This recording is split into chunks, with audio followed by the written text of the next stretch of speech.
More than 100 million people were watching me stand in the middle of an arena and gamble my entire future on an empty steel frame. Twitch was live. YouTube was live. X was live. Every major news network in Korea had cameras pointed at my face, and half the planet had already decided I was either humanity's first-dimensional traveler or the greatest fraud the internet had ever produced. There was no middle ground anymore. Independent video forensics teams had inspected every camera. Network engineers were tracking every packet for cuts, substitutions, or hidden delays. Professional magicians had searched beneath the stage for mirrors, trapdoors, and concealed machinery. Visual effects artists had examined every screen. Geologists had scanned the ground for tunnels. Physicists had surrounded the steel frame with sensors. Biologists and atmospheric researchers stood nearby with sealed equipment, ready to collect anything that came through. Government investigators lined both sides of the stage. Director Park Jae-hyuk placed a contract in front of me. If you knowingly stage this portal, endanger the audience, or present fabricated evidence as a genuine national emergency, he said, you will be arrested immediately. I signed without reading the final page. Park's eyebrow twitched. You understand what happens if this is another internet stunt. I looked past him. Thousands of people filled the arena. First Dawn banners hung from the upper levels. Skeptical YouTubers sat beside national news anchors. Scientists, politicians, athletes, billionaires, military officers, and some of the biggest streamers on Earth were all waiting for me to fail in public. I faced the main camera. If I'm lying, I said, arrest me in front of everyone. The entire arena went dead silent. 32 days earlier, I was sitting on the floor of my tiny studio apartment in a bright pink maid costume, arguing with 11 viewers over whether 50,000 won was enough money to shock myself in the leg. That was my life. Kong Tia, 23 years old, film school dropout, failed streamer, 3 weeks behind on rent. One electricity warning away from broadcasting by candlelight. Chat, the deal was 50,000, I said, holding the stun gun over my thigh. We hit 47. Someone donate the rest, or the content is canceled. Ramen King, do it, coward. Moon Bunny, please stop encouraging him. Frame check. This is why your channel is dying. I stared into the camera. Frame check. You have watched me for 14 months. Frame check. Hate watching is still watching. Fair enough. The maid costume had arrived in viewer mail that morning. Pink skirt, white apron, Katyata headband. Whoever sent it had included a note saying, wear this or admit you fear success. I feared eviction more. Fine, I said. But if I die, Ramen King has to say one nice thing at my funeral. Ramen King, impossible condition. I pulled the trigger. Electric pain ripped through my thigh. My leg kicked sideways. I screamed loud enough to peak the microphone, and an entire tower of unopened packages collapsed over me. Pepper spray rolled beneath the desk. My utility knife bounced across the floor. The cat ears flew off my head. Moon Bunny, are you okay? Frame check. Natural selection almost succeeded. I lay flat on my back, staring at the water stains spreading across the ceiling. 3 years of streaming. My career peak was 800 viewers watching me eat instant ramen for 24 straight hours. My most successful sponsor canceled after my average audience dropped below contract minimum. YouTube had rejected my monetization application twice. That night, 5 hours of streaming had earned me less than $8. My leg twitched again. Okay, I groaned. Viewer mail. Maybe one of you sent rent money. The first box contained pickled seafood that smelled like a biological weapon. The second contained a shirt with my face badly edited onto a skeleton. The third was empty except for a handwritten note. Get a real job. I held it toward the camera. Thanks, Mom. Ramen King. Is that actually your mom? No, my mom doesn't know I stream, or that I dropped out. Or, a blue number appeared beside my monitor. I stopped talking. The translucent interface floated in open air, perfectly sharp, even when I rubbed my eyes. Crossing to God's sanctuary. 3 minutes and 42 seconds. My heartbeat slammed into overdrive. I had read enough Isekai novels to understand the situation immediately. Either I was having a complete mental breakdown, or the universe had finally decided 3 years of humiliating myself online qualified me for a cheat ability. Chat, I whispered. Can you see that? Moon Bunny, see what? Frame check. Your career ending in real time. Ramen King, wait the timer? New overlay looks expensive. So they could see the countdown on the stream. I pointed my phone camera at the floating interface. The raw phone screen showed empty air, but the broadcast still displayed the numbers. A second notification flashed beneath it. System broadcast enabled. Registered camera detected. Approved notifications and statistics may be mirrored into camera feeds knowingly operated or registered by the user. External cameras cannot force access to private information. Privacy controls available. I read the message twice. Then the timer dropped below 3 minutes. Okay, this is either the greatest stream of my life or a medical emergency. I scrambled around the room. No vakbak, no hiking equipment, no survival kit. I had a maid costume, a stun gun, pepper spray, a utility knife, 2 phones, 1 active camera, and enough panic to power a small city. Ramen King, grab a weapon. I have a stun gun. Frame check. Against a dimensional portal.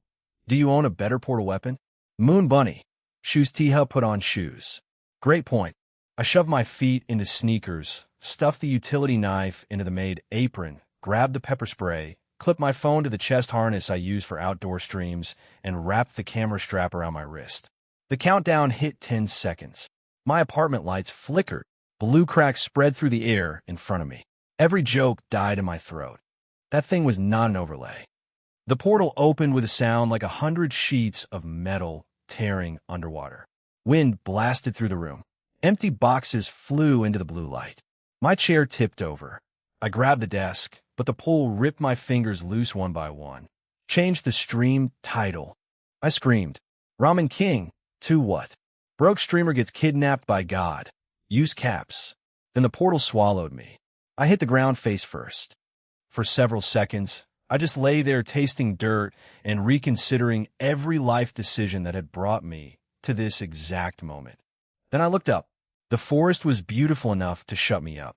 Massive silver-green trees stretched toward a brilliant blue sky. Sunlight poured through the canopy in clean golden beams. Flowers I had never seen covered the ground in violet and white. Clear water ran over smooth stones nearby. The air smelled impossibly fresh. Wet leaves, pine, cold earth, and something sweet drifting from the higher branches. It looked like the kind of fantasy background an anime studio would spend half its budget rendering. Except the dirt beneath my hands was real. The wind was real. And my stream was still live. Viewer count, 11. Ramen King, where are you? Moon Bunny, this is not funny, please tell us this is a set. Frame check. Lighting is wrong for green screen. I slowly stood. Chat, I said, turning in a circle. I think I just got ice-guyed in a maid costume. Ramen King, P content. A second notification appeared. Earth return anchor established. Kong Tia's studio apartment. Returning to Earth. 4 hours, 47 minutes, and 31 seconds. That answered one question. I was not trapped forever. It also created a bigger one. What exactly was supposed to happen during the next 4 hours and 47 minutes? The answer came from the bushes behind me. Something heavy scraped against bark. I turned. A beetle the size of a small car pushed through the trees. Its armor was insane. Royal blue and turquoise plates overlapped across its body, each one throwing rainbow light whenever the sun touched it. Thin golden lines ran through the shell like veins. A huge ivory horn curved from its head, beautiful enough to belong in a museum and sharp enough to split me in half. The creature lowered that horn directly at my stomach. Normal prism horn beetle. The system gave me the name. Unfortunately, it did not give me instructions. Okay, I whispered. Normal. Normal sounds manageable. Frame check. Normal is probably the rank, not the danger level. The beetle charged. Frame check. You could have said that faster. I threw myself sideways. The horn ripped through the exact spot where I had been standing and smashed into a tree hard enough to shake leaves from the entire canopy. I pulled the stun gun and jammed it against the beetle's side. Nothing. The current died the second it touched the creature. Technological offensive output suppressed. Of course it is. I sprayed pepper spray into its face. The stream came back into my own eyes when the wind shifted. Now, both of us were angry. I ran. The beetle crashed through bushes behind me, snapping branches like dry noodles. I could hear chat exploding through the earpiece. Moon Bunny, left, left, left. Ramen King, climb a tree. Frame check. Under the neck, there's a damaged plate. I glanced back. He was right. One joint beneath the beetle's neck had already been cracked. Dark fluid leaked between the plates. Maybe another creature had injured it. Maybe that was the only reason a beginner like me had not already become fantasy fertilizer. I changed direction at the last second. The beetle followed. A thick tree stood directly ahead. I sprinted toward it until every survival instinct in my body started screaming, then dove sideways. The prismhorn beetle hit the trunk at full speed. The impact sounded like a car crash. Its horn buried deep into the wood. The entire creature shuddered, temporarily trapped. That was my chance. I ripped the utility knife from my apron, climbed onto its shell, and immediately discovered that giant magical beetles were extremely difficult to ride. It bucked so hard my teeth slammed together. I grabbed a golden ridge with one hand and drove the knife toward the damaged joint with the other. The blade barely entered. The beetle tore free from a tree. Now I was riding a furious armored monster through the forest while dressed like a maid and holding a box cutter. Viewer count, 28. Someone had started sharing the stream. Welcome, new viewers, I shouted as the beetle smashed through another bush. Please follow before I die. Moon Bunny, Tiha focus. The creature slammed its side into a tree, trying to crush me. I pulled myself onto the top plate just in time. My left shoulder clipped the bark, and pain exploded down my arm. The knife was still buried in the damaged joint. I wrapped both hands around the handle. The beetle reared. I drove my entire body weight downward. The blade punched through. Dark fluid sprayed across the pink apron.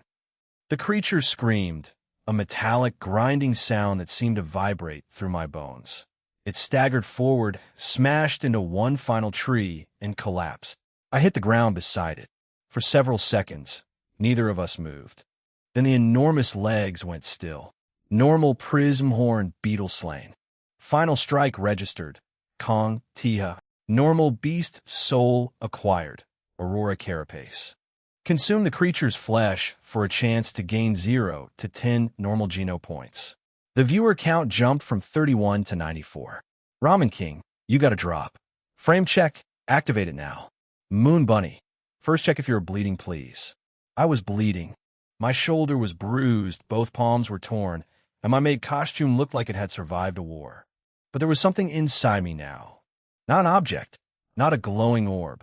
More like a new presence waiting behind a locked door. I focused on it. Armor me. Blue light exploded around my body. Cobalt plates formed over my chest, arms, and legs in rapid layers. Polished silver edges locked together with clean mechanical precision. Cyan lines ignited between the plates. Prismatic crystal spread across my shoulders and breastplate, throwing tiny rainbows through the forest. A crown-shaped helmet closed over my head, and bright blue vision sharpened the entire world. Aurora carapace had arrived. I looked down at myself. Sha. Ramen King, BRO.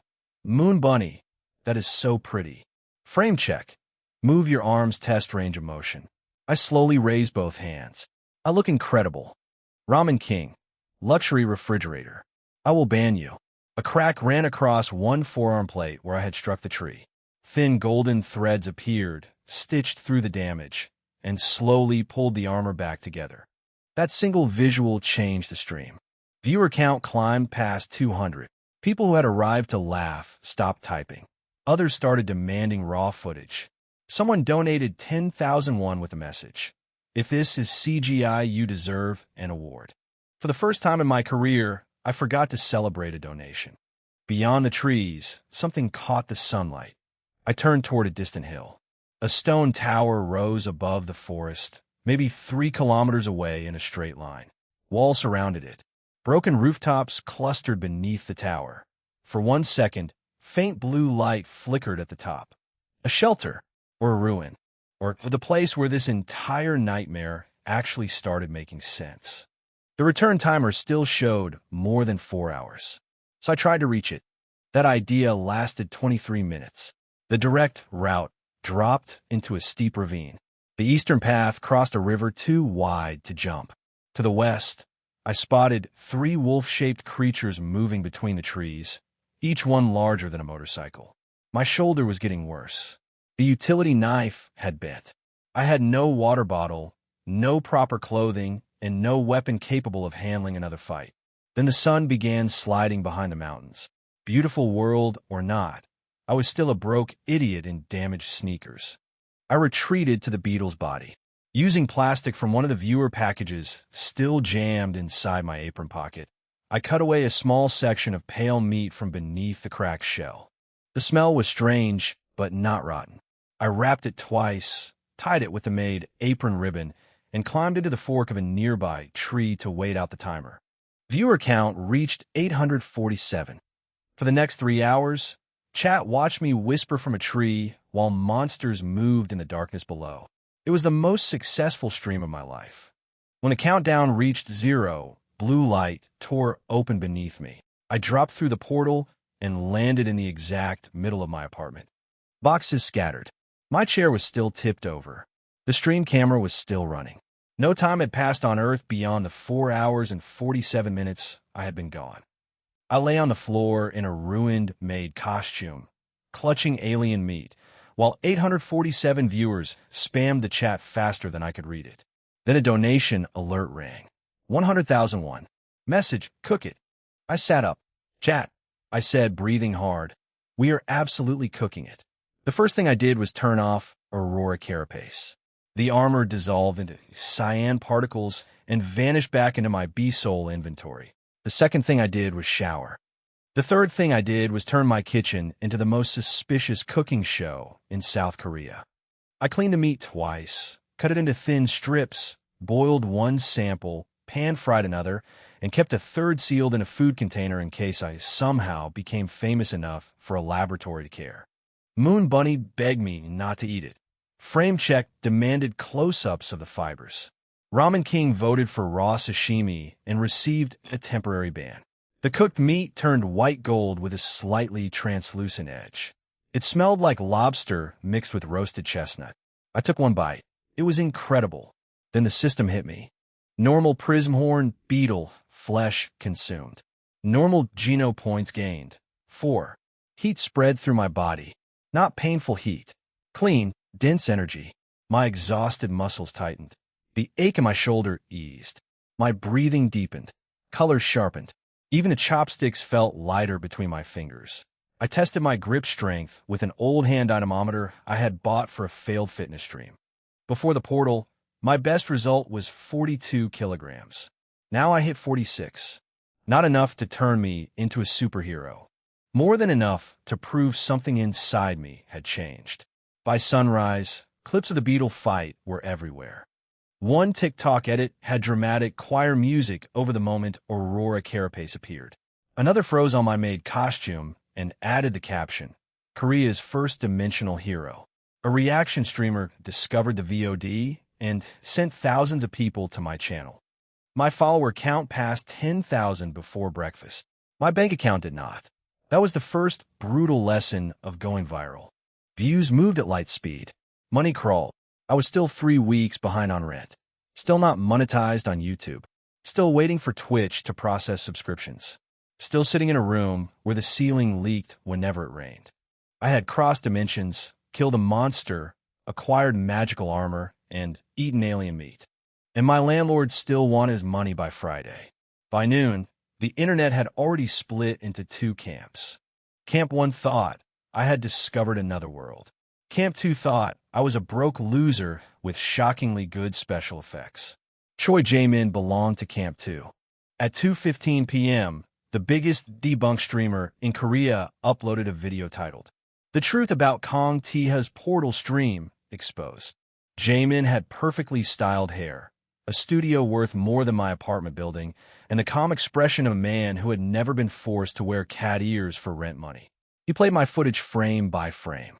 "The environment is most likely a controlled outdoors set," he said. "The creature could be an animatronic shell enhanced with real-time compositing.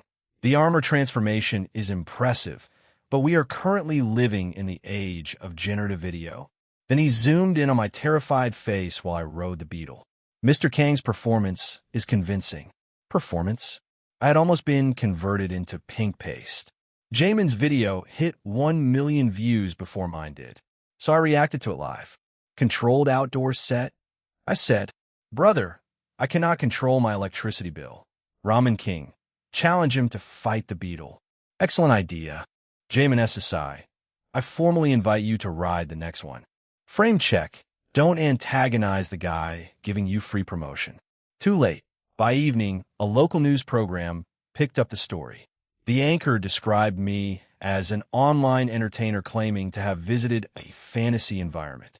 They showed 8 seconds of the fight, 12 seconds of Jaemin calling it suspicious, and 3 full minutes discussing whether dangerous livestream stunts should be regulated. No one mentioned that I had nearly died. No one mentioned the distant shelter. And absolutely no one from the government contacted me. That part honestly offended me. I had expected black vans, secret agents, maybe one dramatic official in sunglasses demanding national cooperation. Instead, my landlord texted, "Rent." Then the next countdown appeared. Crossing to God's sanctuary. 9 hours, 18 minutes, and 44 seconds. I looked at the timer. Then at the utility knife bent almost 90 degrees on my desk. Then at my 11 original viewers, who had now become more than 3,000 live viewers waiting for my reaction. "Chat," I said, "we are going shopping for an ice sky." That sentence alone became a clip. The outdoor equipment store smelled like rubber, canvas, and money I did not have. I live-streamed the entire trip because suddenly preparation itself counted as content. Viewers voted on boots, jackets, water filters, first aid supplies, rope, batteries, cookware, and whether I needed a compass in a world where Earth's magnetic rules might not apply. Moon Bunny demanded proper medical supplies. Frame Check demanded redundant cameras. Ramen King demanded a sword. I held up a decorative katana from a nearby novelty shop. "This is 30,000 won and says Dragon Annihilator on the blade." Ramen King, Destiny. The blade bent when I tested it against a wooden display post. The shop employee stared at me. I bought it anyway because chat covered the cost. The real weapon came from a hunting store 3 blocks away. A 2-meter boar spear made from ash wood with a reinforced steel head. I gripped it with both hands. This, I told the stream, is what actually kills things. The viewer count climbed past 10,000. By the time I finished shopping, I had a boar spear, aprupe un ting nifa, reinforced hiking boots, leather gloves, a puncture-resistant jacket, 2 body cameras, a compact drone, 4 power banks, a first aid kit, a water filter, cooking equipment, rope, emergency food, and 1 useless Dragon Annihilator sword that immediately became official channel merchandise inspiration. The total cost made my soul leave my body. Current financial status, I announced. Heroic equipment. Villainous credit card balance. Back in the apartment, I laid everything across the floor and started testing. The biggest question was simple. Why had the stun gun failed? I borrowed an old air pistol from a licensed range instructor who agreed to appear on stream, mostly because his teenage son was now obsessed with my armor. We set up every safety precaution possible and waited for the next crossing. The timer reached 0. This time, I entered God's sanctuary wearing actual pants. The audience complained. I landed at the same recurring arrival point in the forest. The weather was bright, almost painfully beautiful. Sunlight flashed through silver leaves. White flowers opened along the stream. Far above, winged creatures drifted between the clouds like living kites. Then the system established my return anchor. Earth return anchor. Kong Taeha's studio apartment. The stream stayed perfectly stable. Later, Doyen would explain the best theory. Tia's portal connection allowed ordinary electromagnetic wavelengths, Wi-Fi, cellular signals, radio, and drone controls to cross the dimensional boundary as long as the equipment itself remained intact. At the time, all I knew was that chat could still insult me from another universe. I tested the air pistol first. The mechanism fired. The pellet dropped harmlessly from the barrel. Offensive technological output suppressed. I tested the stun gun against a fallen log. Nothing. I swung the boar spear into the same log. The steel head buried deep. So the rule was not technology fails. Cameras worked. Phones worked. Drones worked. Medical devices worked. Cooking equipment worked. Foreign offensive force was suppressed.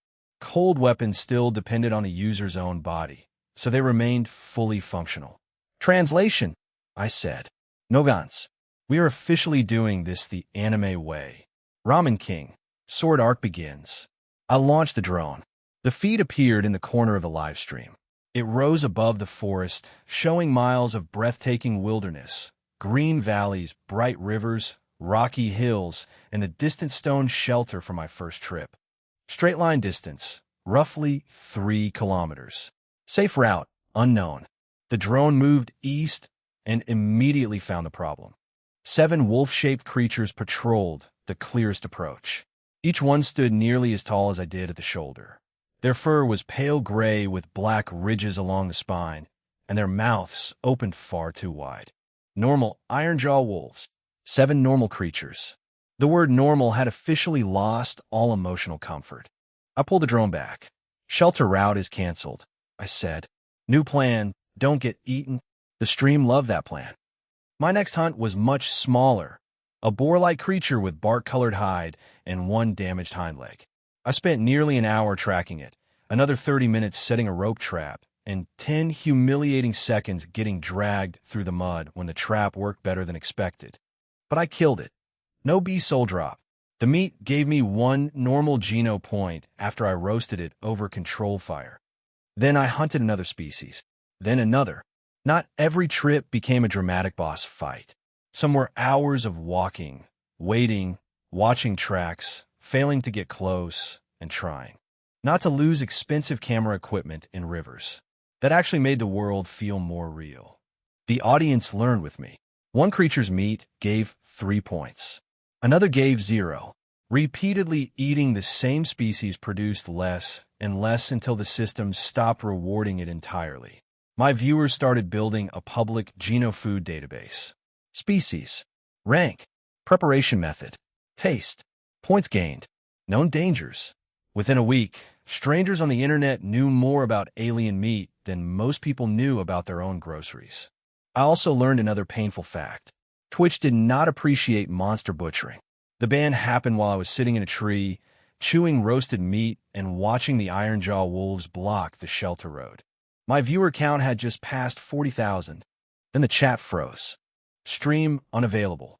Account temporarily suspended for graphic content and dangerous activity. I stared at the notification. Did Twitch just ban me while I'm trapped in another dimension? My earpiece stayed silent. For the first time since the portal began, I was completely alone. The forest instantly felt colder. No warnings, no jokes, no moon bunny telling me to disinfect cuts, no frame check pointing out movement in the background, no Ramen King recommending suicide as a content strategy, just wind and distant animal calls. Then my second phone buzzed. YouTube Live, 62,418 viewers. I had almost forgotten the backup feed. FrameCheck had spent 2 days insulting my production setup until I agreed to multi-stream. Twitch had died, but YouTube was still carrying the exact same registered signal. The chat exploded. FrameCheck, you are welcome. Moon Bunny, we thought we lost you. Ramen King, Twitch defeated before the wolves could. I nearly hugged the phone. Ladies and gentlemen, I said, today's lesson is never build your life on one platform. That line got clipped too. The Twitch ban became bigger news than the hunt itself. Creators accused the platform of shutting down the greatest live discovery in human history. Others argued that I was staging controversy to migrate viewers. Twitch released a vague statement about policy enforcement. YouTube promoted my backup broadcast because millions of people were suddenly searching my name. By the time I returned to Earth, my YouTube channel had finally crossed the monetization requirements. Real quick, if you've been enjoying this story so far, Butterfly Stories on Patreon is where the full continuations, exclusive episodes, and future parts are released first. You can even start with a free trial. Link in the description. Now let's get back to the story. 3 years of failure. One giant beetle. One platform ban. That was what finally did it. But fame created a new kind of problem. Everyone wanted proof tailored specifically to them. Video editors wanted raw files. Biologists wanted tissue samples. Military researchers wanted the armor. Athletes wanted physical tests. Magicians wanted access to my apartment. Government officials still said nothing publicly, but FrameCheck noticed something strange in the channel analytics. Dozens of viewers were watching every stream from secure government networks. They're not ignoring you, he told me during a private call. They're observing without committing. FrameCheck's real name was Jang Doyen, 26, freelance editor, professional skeptic, the kind of person who could identify a hidden cut from 3 missing audio frames.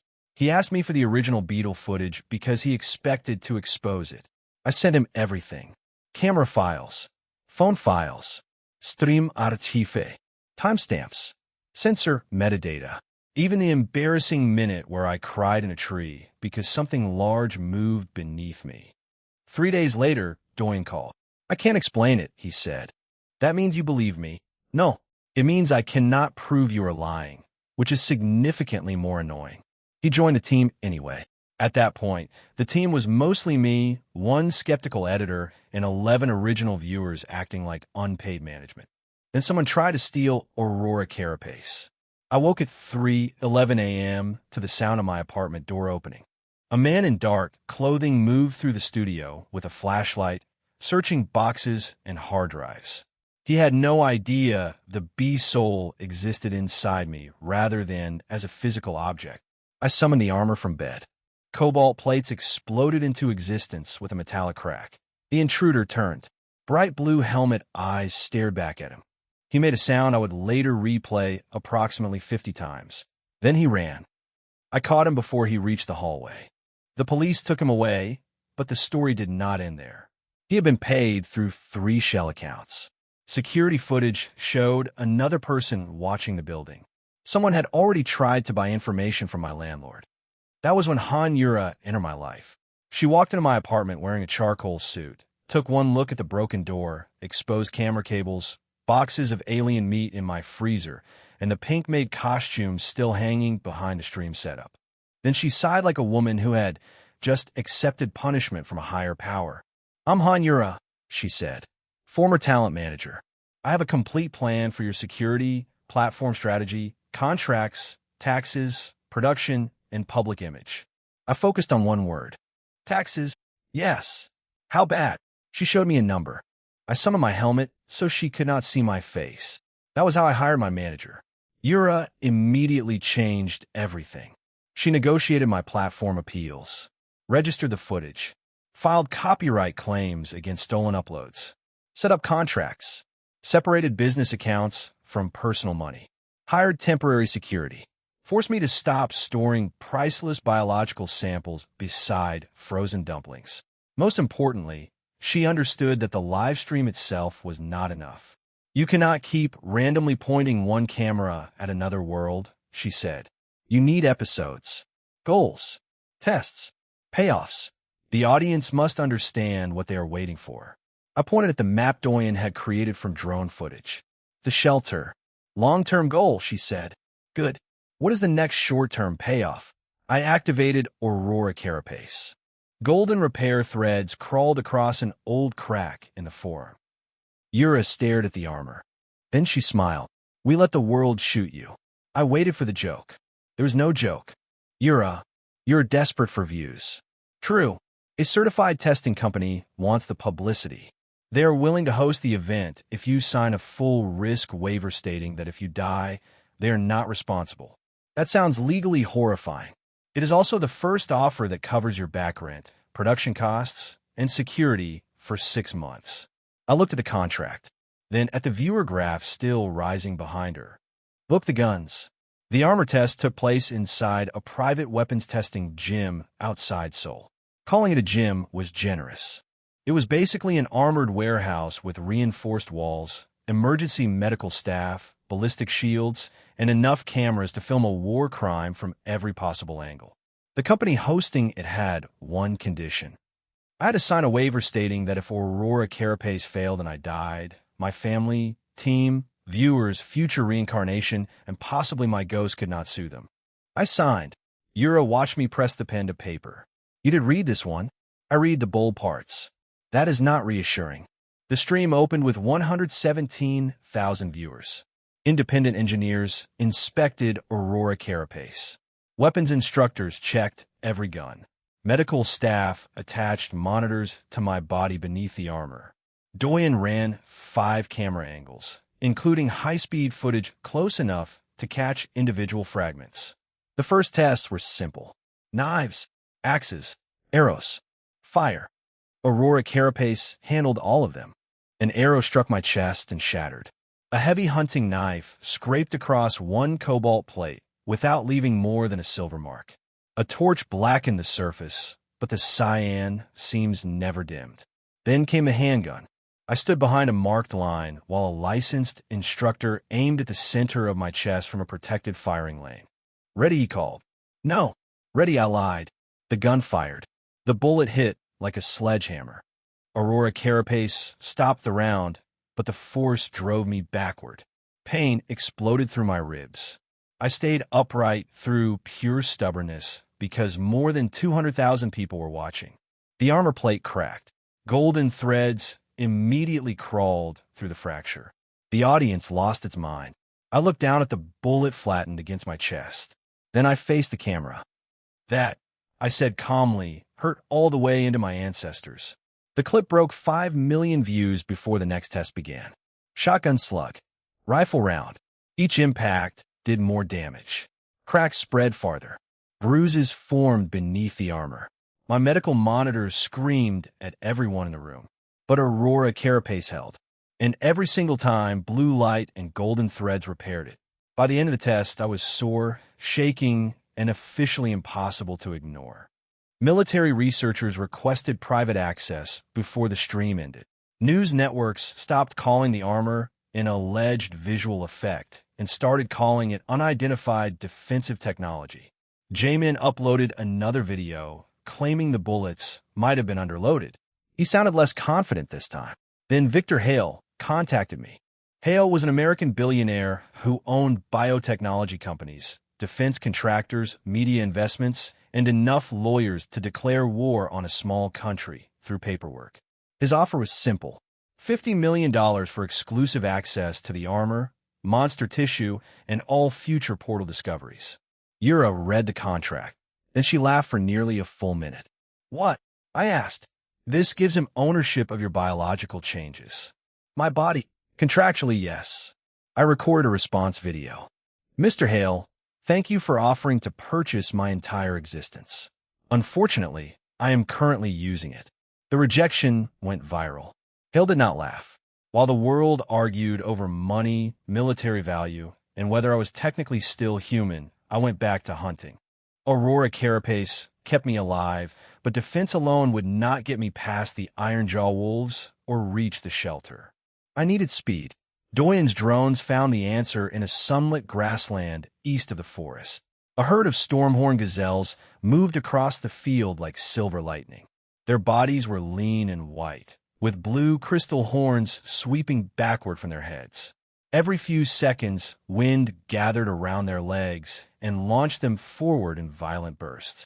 Normal stormhorn gazelle. The hunt became our first real multi-camera production. Doyen controlled 4 drones. Yura ran the command desk on Earth. My body camera streamed the chase. A tactical map displayed my position. Sora, Moon Bunny, joined a medical channel under her real name, Lee Sora, because apparently giving first aid advice to a man fighting monsters had become part of nursing school now. Miho, Ramen King, managed chat. That should have terrified everyone. The stream opened with more than 300,000 viewers. Today, I announced, standing at the edge of the grassland, we hunt the fastest thing I have ever seen. A gazelle blurred across the field behind me. The drone barely tracked it. Ramen King, looks easy. I will replace you. The first chase lasted 12 seconds. I sprinted. The gazelle disappeared. The second chase lasted 9 seconds because I tripped over a hidden hole and rolled down a hill. Doyen replayed it in slow motion. Then he replayed it again from the drone angle. Doyen, audience retention increased 16%. You are fired. You cannot afford to fire me. He was right. The Stormhorn Gazelle could not maintain its wind bursts forever. After each acceleration, it needed several seconds to stabilize. So we stopped treating the hunt like a race and started treating it like a trap. I placed rope lines between low rocks. Doyen used drones to pressure the herd away from open ground. I waited inside Aurora Carapace near a narrow pass. The selected gazelle burst toward me. I moved at the last moment. Its front leg caught the rope. The creature flipped through the air and hit the ground hard enough to crack stone. It was still alive, still dangerous, and still much faster than me. I blocked one horn strike with my forearm, took the second across the ribs, and stabbed with the prism horn hunting spear, a custom rebuild of my original boar spear, reinforced by a Korean traditional weaponsmith using prism horn shell along the shaft and guard. The gazelle kicked me 20 feet. Aurora Carapace saved my spine. I pushed myself back up. The creature charged again. This time, I planted the spear against the ground and let its own speed finish the fight. Normal Stormhorn, gazelle slain. Final strike registered. Kong Tia. Normal beast soul acquired. Stormhorn Greaves. I almost forgot the pain. I activated the beast soul. White-silver armored boots formed over my legs. Blue crystal horns curved from each ankle. Pale wind spilled behind them in thin ribbons. The new ability settled into my mind. Flash stride. Short-range acceleration. Extremely high speed. Extremely high chance of turning myself into a wall decoration if I used it badly. Chat, I said, facing an open stretch of grass. We are testing it. Sora, absolutely not without medical supervision. I am in another dimension. Sora, then wait. I leaned forward and activated Flash Stride. The world punched me in the face. One instant, I was standing still. The next, I was 80 meters away, upside down, and sliding through grass with both arms wrapped around my head. Doyen replayed that too. The stream crossed 500,000 viewers. By the time I returned to Earth, the sports world had already found the clip. Analysts measured the distance and estimated acceleration. Former athletes argued over whether the footage was possible. Shoe companies emailed Europe before I had even showered. That was when I had the idea. A terrible idea. The kind that usually made the most money. I posted a video on X. It showed me standing on a running track in normal athletic clothes, Stormhorn Greaves hidden. Marcus Reed, I said, you are officially the fastest man alive. Then I smiled. I think I can beat you. Marcus Reed was an Olympic champion, world record holder, and the single most famous sprinter on Earth. He had perfect technique, a global fan base, and absolutely no reason to respond to a Korean streamer who had recently been famous for shocking himself in a maid costume. The video hit 4 million views in 1 hour. Marcus saw it during a press conference in Los Angeles. A reporter held up their phone and asked whether he would accept. Marcus watched the clip. Then he laughed. Not cruelly. Honestly, is this the portal guy? He asked. The room laughed with him. Marcus leaned toward the microphone. If he agrees to official timing, anti-doping tests, independent equipment inspection, and no excuses afterward, I'll race him. He probably expected the internet joke to end there. I responded 17 minutes later. Accepted. Yura called immediately. What did you do? Created international cooperation through sports. You challenged the fastest man in human history. Yes, you have never trained for sprinting. I have magic shoes. That sentence is not a business plan. It became one anyway. The Japanese Athletic Federation offered Tokyo National Stadium. ESPN wanted broadcast rights. KBS wanted exclusive Korean coverage. 12 networks requested distribution. Sportswear companies fought over sponsorship placements. Anti-doping officials demanded blood samples. Engineers wanted full access to Stormhorn Greaves. Yura turned the chaos into contracts. Doyen turned training into content. Miho turned the countdown into a community event. Jamin bought a front row seat because I told him to stand somewhere the cameras could see his face when I won. For 3 days, I trained. Not to become faster. To avoid dying from being fast. Stormhorn Greaves did not magically give me Marcus's technique. Flash Stride was an explosion of acceleration, and my body still had to survive the landing. Dr. Kim Yoonji, a biomechanics specialist who initially assumed I was using hidden technology, built a testing program around my limits. She measured my natural speed first. I was improving from Geno points, but I was nowhere near Marcus.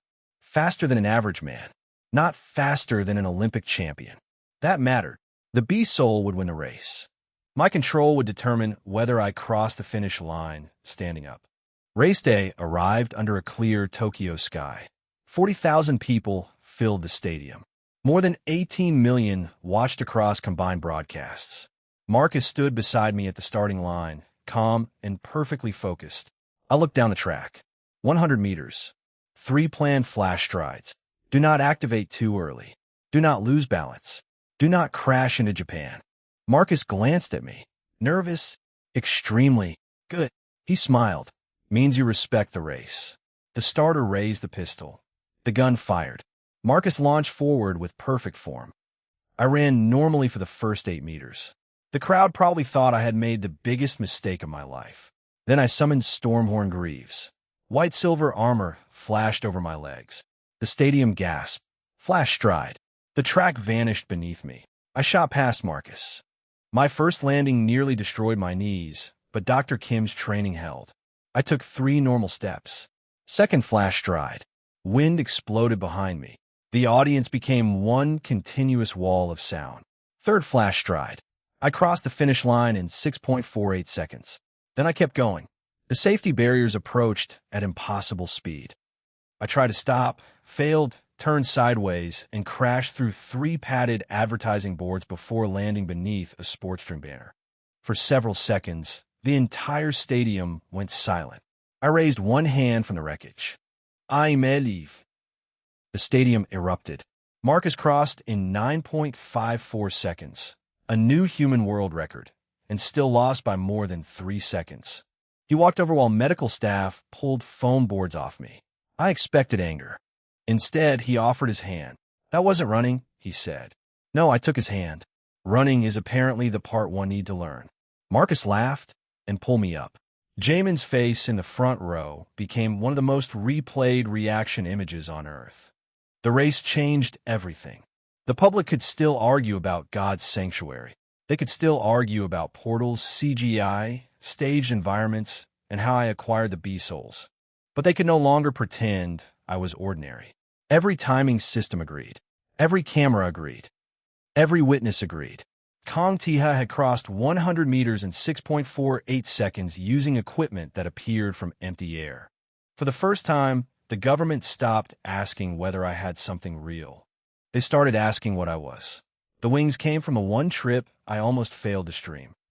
4 days after the race, I was halfway through a meeting with Yura when a countdown appeared with less than 18 minutes remaining. Crossing to God's sanctuary. 17 minutes and 52 seconds.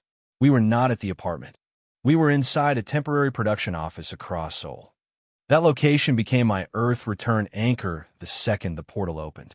Doyen had only enough time to strap one body camera to my chest, throw 2 batteries into my jacket, and shove the prism horn hunting spear into my hands. No drone team, he warned. No stable command setup. The portal relay should carry your camera signal, but if the antenna gets damaged, we lose you. Yura was already opening a backup stream. Do not hunt anything, she said. That feels unnecessarily restrictive. Tia, fine. No hunting. The portal dragged me through. I did not land in the usual forest. I hit the side of a mountain. The world spun. Rocks tore beneath my boots. I slid down a steep slope, grabbed a root, missed, and finally slammed into a narrow ledge overlooking a massive valley. Below me, brilliant green forest stretched for miles. Waterfalls poured from floating stone shelves. The sky was so clear the distant mountain peaks looked carved into blue glass. Beautiful, completely unfamiliar. My body camera flickered. Doyen's voice broke through the earpiece. If this story has you hooked, Butterfly Stories on Patreon is where the next parts, exclusive continuations, and early releases are waiting. You can start with a free trial right now through the link below. All right, back to the story. You're outside the mapped region. Signal quality is unstable. Good news, I said. The view is incredible. A shadow crossed the ledge. The camera looked up with me. A bird the size of a fighter jet circled overhead. White feathers covered most of its body, but each wing ended in golden metallic edges. A blazing crest rose from its head like a crown of sunlight. One wing was injured. Dark blood stained the feathers, and several primitive creatures were swarming it from the cliffside, nest above. Primitive sun-crest eagle. That was the first creature above normal rank I had ever seen.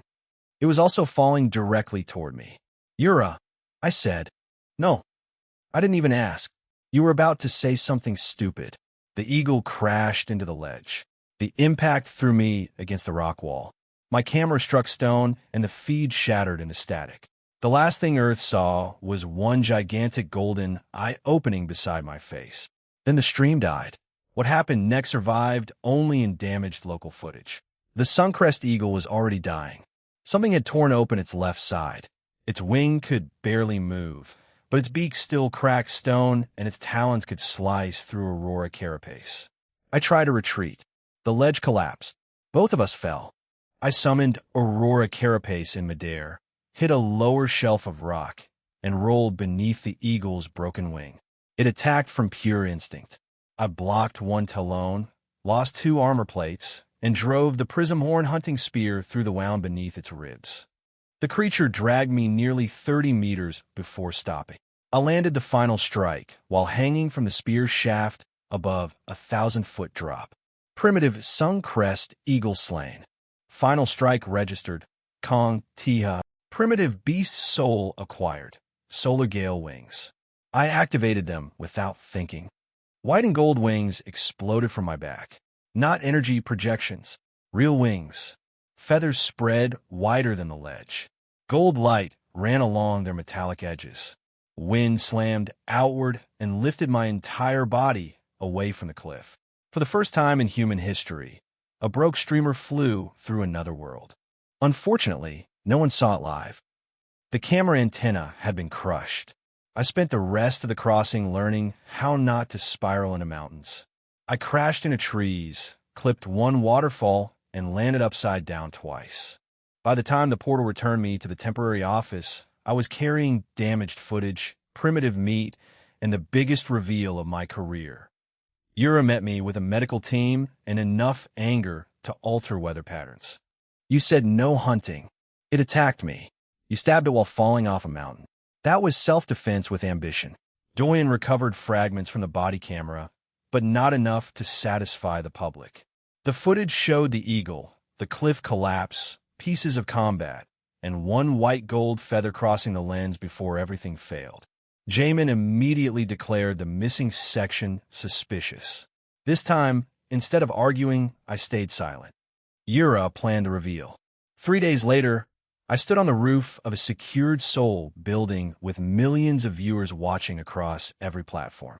News helicopters hovered beyond the restricted airspace. Engineers searched my clothes. Magicians checked for wires. Drone operators circle me from every angle. I stepped to the edge. The city spread beneath me. Chat, I said, I would like to apologize for forgetting to stream the important part. Ramen King. Unforgivable. I activated solar gale wings. White feathers erupted behind me in a wave of gold light. The wings opened almost 12 meters from tip to tip. Every helicopter camera caught them. Every drone caught them. Every person on nearby rooftops caught them. Then I jumped. For one terrifying second, gravity won. Then the wings beat once. Wind detonated across the rooftop. I shot upward over Seoul. The entire city became my background. Cars stopped. People poured from buildings. Thousands of phones pointed into the sky. I circled one tower, climbed above the helicopters, and dived through a cloud before pulling up over the Han River. The combined broadcast passed 12 million viewers. By the time I landed, children were already asking where to buy replica wings. The rooftop reveal proved I could fly. It did not prove where the wings came from. CEO Era invited me onto national television 3 days later specifically to attack that weakness. She was one of Korea's most respected anchors, sharp, controlled, and famous for making politicians regret accepting interviews. Before the broadcast, her network inspected everything: the ceiling, the lighting grid, my clothes, my wing's supposed deployment space.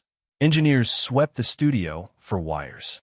Professional magicians checked the anchor desk. Even the emergency exits were monitored. CEO Era waited until 14 million people were watching before leaning toward me. "You have demonstrated extraordinary equipment," she said. "But extraordinary equipment does not prove another dimension. Why should the public believe your explanation rather than secret technology? Because secret technology would be easier to monetize." She did not smile. "Mr. Kong." "Right. Serious answer." I explained the creatures, ranks, geno points, and beast souls. I explained that cameras worked because the portal relay carried ordinary communication wavelengths, while offensive technology became suppressed inside the sanctuary. I explained the distant shelter and the First Dawn project, the team of experts I was gathering for future expeditions. CO Era listened, then asked the question everyone expected. "Can you fly inside this studio?" The control room went silent. The studio ceiling was high, but not rooftop high. The set was packed with lights, screens, cables, papers, cameras, and one anchor who had clearly assumed I would refuse. I stood. Solar Gale wings exploded open behind me. The first wing beat sent every paper on CO Era's desk into the air. Her professional expression shattered. I lifted above the anchor desk, turned carefully beneath the lighting rig, and crossed the studio while engineers ran beneath me, shouting measurements. Then I hovered behind CO Era's chair, while white and gold feathers filled the live camera. She looked up slowly. For the first time in her career, CO Era had no next question ready. The clip became one of the most watched television moments in history. Children started wearing toy wings. Airlines issued public warnings asking people not to fly drones near my demonstrations. Religious leaders debated whether beast souls were spiritual entities. Engineers argued over lift, mass, and where the wings physically went when deactivated. CO Era recovered before the broadcast ended. "I believe you can fly," she said. I still did not know why. That, I told her, is the most honest answer anyone in government or media has given me. That distinction became the government's official position. Director Park Jae-hyuk requested a private meeting. He did not arrive with handcuffs. He arrived with coffee, lawyers, 2 scientists, and the careful smile of a man trying to approach a bomb from the friendly side. "We accept that you possess real abilities," he said. "Armor, acceleration, flight, biological enhancement. Thank you. Only took several bullets in an international race.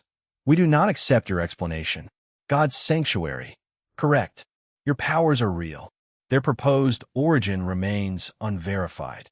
Park offered protection, laboratory access, legal support, and controlled cooperation. In return, he wanted private testing, sample access, and government observers inside my operation. Yura rejected half the terms before I finished my coffee. We agreed to limited cooperation. That should have been the end of the test. It was not. 2 days later, our convoy entered an underpass on the way back from studio rehearsal. The traffic lights changed red at both ends. A delivery truck stopped in front of us. Another vehicle blocked the rear. Then darts struck the windshield. Our driver collapsed against the wheel. "Gas!" Sungo shouted from the front passenger seat. He was one of the private security specialists Yura had hired, a former intelligence officer and combat engineer with the permanent expression of someone who expected every room to explode. The side windows shattered. Shocknets fired into the vehicle. Men in tactical gear rushed from both sides. "No letal drones. No visible insignia." Every weapon designed to capture rather than kill. The government wanted to know whether I could be taken. That realization made something inside me go cold. Yura coughed beside me as gas filled the vehicle. Doyen tried to protect the hard drives. Two guards were already unconscious. One operator reached through the broken door and grabbed Yura's arm. I summoned Aurora Carapace. Cobalt plates blew the remaining glass outward. Don't touch my team. The operator froze. Then I moved. Stormhorn greaves flashed over my legs. One flash stride carried me through the open door. I ripped the shock net apart before it fully tightened. A second stride put me behind the capture line. I struck weapons, knees, shoulders, and armor joints, not throats, not skulls. I wanted them alive enough to explain themselves. The tactical team reacted fast. They were trained, coordinated, and completely unprepared for someone who could cross 20 meters between heartbeats. A heavy suppression net dropped from above. Solar gale wings erupted from my back and tore through it. Wind slammed every operator against the walls of the underpass. I grabbed Yura, lifted Doyen by the back of his protective vest, and flew straight through the open side of the blockade with both of them hanging beneath me. Sungo and the surviving guards evacuated through the rear while the attackers struggled to stand. No one died. That mattered, because our cameras recorded everything. The government tried silence for 6 hours. Then Yura released one frame, a masked tactical operator reaching into our vehicle while Aurora Carapace formed around me. Public outrage detonated. Director Park called personally. He admitted the truth. A covert containment unit had authorized a non-lethal capture test without Tiha's consent. Park claimed he had opposed the timing, but accepted responsibility for failing to stop it. I refused every private government meeting after that. The fallout became massive. A parliamentary inquiry opened. The operation commander was suspended. My team received compensation and full medical care. The government signed a formal non-containment agreement stating that no future attempt could be made without documented evidence of an immediate public threat. Director Park faced the cameras. Kong Tiha possesses genuine extraordinary abilities, he admitted. The government does not currently classify him as hostile. A reporter asked whether the government believed in God's sanctuary. Park's answer was immediate. No, not yet. That not yet became the foundation of everything that followed. The covert attack also created another problem. The world had watched me defeat trained operatives without killing anyone. Now everyone wanted to know how strong I was without beast souls. Dr. Kim Yunji designed the test. No automat, no graves, no wings, only my body. By then, repeated hunts had raised me to 68 normal geno points and 12 primitive geno points. We had documented every increase, different species, different meals, several failures, and one unforgettable live stream where a creature tasted so terrible I gained 0 points and lost the will to live. The physical test happened inside a sports science laboratory with 20 million viewers watching. Grip strength, vertical jump, reaction time, bone density, running speed, deadlift. The results were insane, but not limitless. I crushed elite athletic standards. My reaction time dropped below anything recorded in a normal human. My standing jump cleared heights professional athletes needed a run-up to reach. Then I deadlifted 505 kilograms. The bar bent. My muscles shook. My hands tore. Blood ran across my palms. The weight came off the floor inch by inch until I locked out and held it. World record. No beast sewed. No hidden equipment. Just a body change by geno points. I tried to continue. Dr. Kim stopped the bench test when my right shoulder became unstable. You are not indestructible, she said. I have armor for that. You are not wearing it. Excellent observation. She did not laugh. The scientific conclusion was more important than the record. My body was adapting beyond ordinary human limits, but it still accumulated fatigue, damage, and structural stress. Beast souls gave specialized abilities. Geno points improved the body itself. Neither one erased consequences. That kept the power real.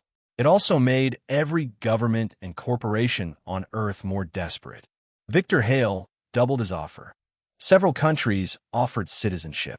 Professional sports organizations began emergency meetings about whether B-Soul users counted as athletes, equipment users, or an entirely new category of human. And my old apartment became impossible to defend. Fans camped outside. Reporters rented rooms across the street. Someone flew a drone into my window. Someone else mailed me a marriage proposal attached to a blood sample. Yura walked into the studio one morning, dropped a property listing on my desk, and said, "We are moving." The house sat outside Seoul behind private walls and enough land to create a secure perimeter. It had a reinforced basement, a large garage, multiple bedrooms, and no nearby neighbors capable of pointing cameras through my windows. The price would have caused me cardiac arrest 1 month earlier. Now, it was less than a week of combined sponsorship and donation revenue. I bought it. Then Sungo found 15 hidden cameras, 23 microphones, 4 trackers, and an independent power system already installed inside the property. The surveillance had been placed before we moved in. Someone knew exactly what house I would buy. Yura stared at the devices arranged across a table. Victor Hale. I asked. Possible. Government faction? Possible. Foreign intelligence? Possible. Private contractor? Also possible. That is not a useful list. It is an accurate list. We released none of it publicly at first. Instead, the government inquiry expanded. The security company that had managed the property lost its license. 2 contractors were arrested. Director Park sent a written guarantee that his agency had not installed the equipment. I believed he was telling the truth. I did not believe that meant the government knew nothing. From that day forward, every major power treated my home like the unofficial border of a new country. So we turned it into one. The new house stopped looking like a home within 48 hours. The ground floor became production headquarters. The living room turned into a real studio with 3 camera angles, proper lighting, sound treatment, and enough screens to watch the internet argue about me in 12 languages at once. The garage became a training room. Reinforced flooring, impact walls, weapons racks, motion capture cameras, a transformation platform wide enough for solar gale wings to open without destroying the ceiling. The basement became the most important section. Half of it was converted into a secured portal chamber. Reinforced doors, air filtration, decontamination equipment, medical access, carvolanes, camera mounts, emergency shutters, a marked crossing zone tied to the house as an earth return anchor. The other half became security command. Sungo controlled the cameras, alarms, gates, and background checks from there. He also added enough mechanical locks to make the basement look personally offended by doors. Yura claimed the master bedroom as administration headquarters. Doyen transformed a guest room into an editing cave filled with monitors and climate-controlled hard drives. Sora organized medical supplies remotely while finishing nursing school. Miho became lead moderator and Discord administrator despite the fact that he had once recommended fighting a giant beetle with raw sashimi techniques. The original 11 viewers had become the core of an organization before any of us realized an organization was forming. I requested one personal addition, a throne. Yura did not look up from her tablet. No, every lord needs a throne. You are not a lord. Yet, I ordered one anyway. It arrived black, gold, and large enough to block the emergency exit. Yura removed it in less than an hour. I accused her of suppressing the monarchy. She cited fire code. The audience loved the argument. Behind the comedy, Doyen kept mapping the sanctuary. Every crossing began from the secured basement, so every return came back to the same control chamber. Drones launched from my recurring arrival point and pushed farther through the forest each trip. The distant shelter remained roughly 3 kilometers away in a straight line. The problem was terrain.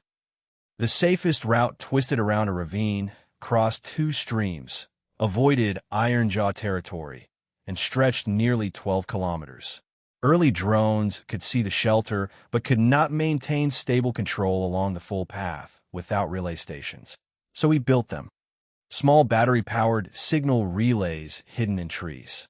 Protected camera boxes. Emergency supply caches. Marker ribbons visible only through specific drone filters. One trip at a time, the wilderness became a route instead of a mystery. Not everyone watching wanted us to succeed. A woman applied for a production assistant position with a perfect resume and perfectly fake references. Yura's screening found 3 identity gaps.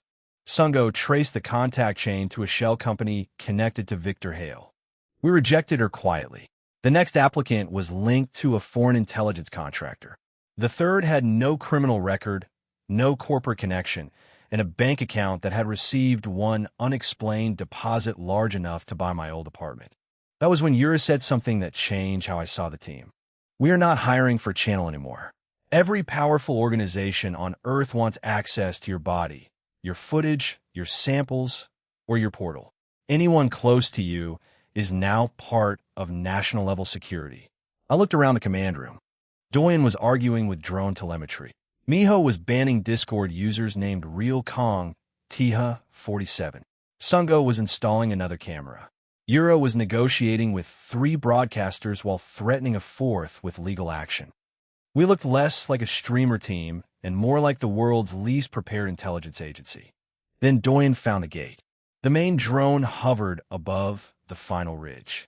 Through morning fog, the shelter walls appeared below, gray stone, half-collapsed towers, broken rooftops, and one enormous gate hanging open. Nothing moved inside. No smoke. No people. No obvious creatures. Just silence. The building from the first stream, Miho whispered through the channel. More than 8 million viewers were watching the expedition preparations by then. Some had followed me since the maid costume. Others had joined for the race, the wings, or the government ambush. But everyone knew the shelter. It was the first promise of the entire story. Reach the building. Find out what was inside. I entered God's sanctuary wearing Aurora carapace beneath its dormant state. Stormhorn greaves ready, solar gale wings available, and a prismhorn hunting spear across my back. Doyen controlled 6 drones. Yura ran command from the portal house. Sungo monitored every route marker. Sora tracked my body readings.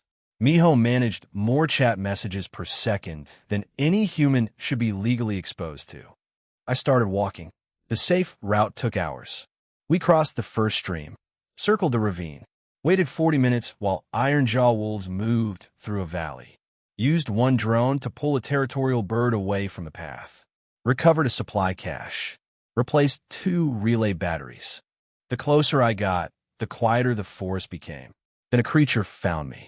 A hulking 6-legged predator exploded from the bushes less than 1 kilometer from the shelter. Its jaw split open vertically. Bone blades ran along both front limbs. Normal rift slasher.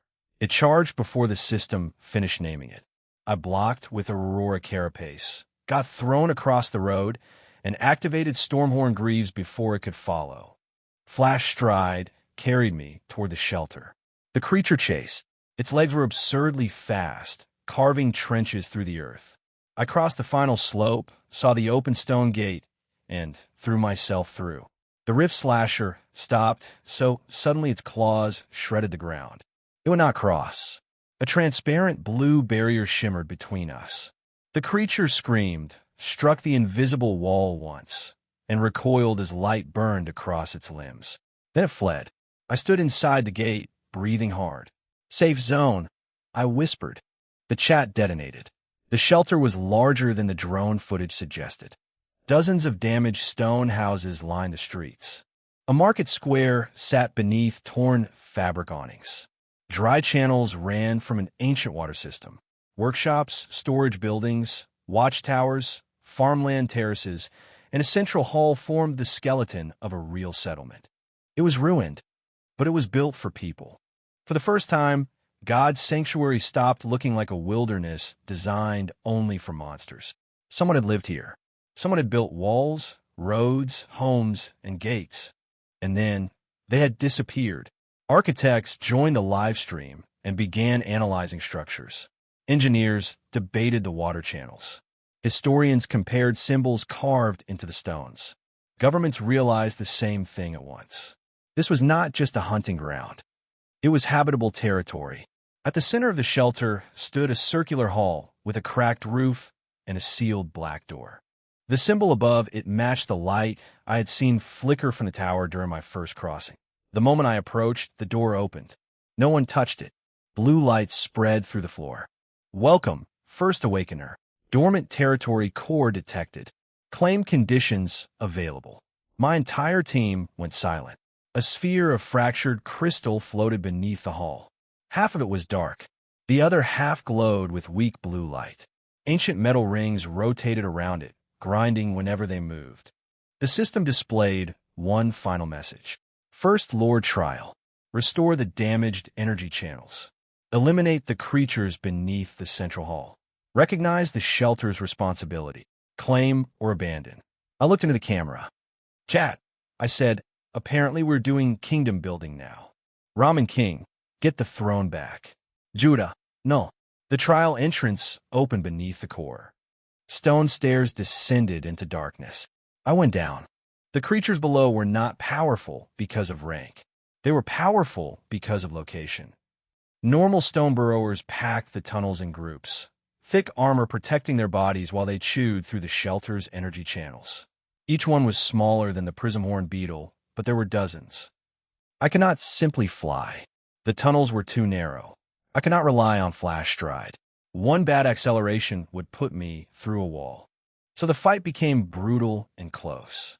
Aurora carapace absorbed claws and stone fragments.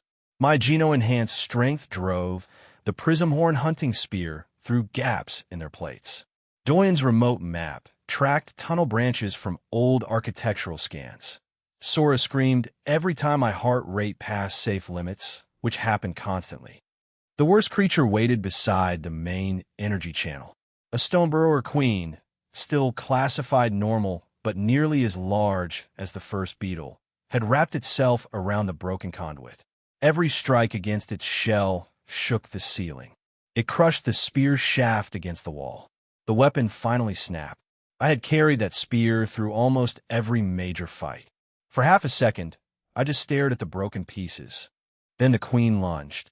I drove my Geno-enhanced fist into its mouth while trusting Aurora carapace to protect my arm from the impact. The gauntlet cracked. The creature's jaw broke. I grabbed the broken spearhead, climbed onto its back, and forced the blade through the soft tissue behind its skull. Normal stone burrower queen slain. No beast sold. Honestly, after that fight, I was too tired to complain. The final energy channel pulsed beneath the queen's body. I dragged the damaged conductor into place and locked the ancient mechanism together. Blue power surged through the tunnels. Above me, the entire shelter awakened. Water gates opened. Lights ignited along the streets. The barrier brightened. The territory core's broken rings began rotating smoothly. Then the final part of the trial appeared. Recognize the shelter's responsibility. A lord is not the owner of empty walls. A lord accepts responsibility for those who live beneath them. Residents must register voluntarily. Residents may withdraw recognition. Residents must receive protection, food access, sanitation, work, and the right to leave. Abuse, starvation, corruption, unsafe conditions, and broken promises reduce territory authority. I stood alone beneath the glowing core while millions watched. The system was asking whether I wanted power. But the price was not money or blood. It was responsibility for other people. 30 days earlier, I could barely pay my own rent. Now, another world was asking me to become a landlord for a civilization. I placed my hand against the core. I accept. The blue sphere exploded with light. First Lord trial complete. Dormant shelter claimed. Lord recognized. Kong Tiha. Title acquired. Shelter Lord. For one glorious second, I felt like a king. Then the statistics appeared. Population 1/6. Effective population 1. Popular support 0. Prosperity 0. Food security 2. Defense 3. Habitable rooms 6. Lord authority inactive. The core had given me a kingdom consisting of myself and 5 empty bedrooms. I walked outside, raised both arms toward the empty streets, and delivered the most dramatic speech I could manage. Citizens of my new domain. Popular support. 0. The system interrupted me in front of 11 million viewers. Ramen King. Even the city hates your content. I lower my arms. Okay, we have work to do. The core revealed the real progression. Raw population alone meant nothing. A person became an effective resident only by voluntarily registering, recognizing the settlement, living there, contributing, receiving basic support, and maintaining enough trust in the Lord and community. Residents could leave. They could withdraw recognition. They could resent me without the core magically exposing their thoughts. The system tracked broad satisfaction, contribution, rule violations, and open violence, not secret loyalty, hidden politics, or plans made outside the territory. Spies could still exist. Bad leadership could still destroy everything. Good leadership generated territory authority. Inside the shelter, territory authority could strengthen my senses, recovery, threat awareness, barrier control, gate control, and eventually portal stability. Major settlement milestones could create smaller permanent bonuses. The message was simple. If I wanted power from people, I had to build somewhere worth living. Then the core delivered the countdown. First Awakener exclusivity ends. 8 days. When the countdown reached 0, qualified humans across Earth would gain personal access to God's sanctuary. Without guidance, most would be assigned randomly to eligible shelters or arrival zones. Some would appear near safety. Others would not. I stared at the notification. 8 days. Humanity was coming whether we were ready or not. I turned toward the camera. My followers are not enough anymore, I said. I need builders, doctors, farmers, engineers, cooks, security, scientists, people who can turn 6 rooms and broken walls into somewhere humans can survive. That was the moment the First Dawn project stopped being a channel community. It became the First Dawn Guild. The First Dawn announcement broke Discord in under 6 minutes. I went live from the shelter's central square with the territory core glowing behind me.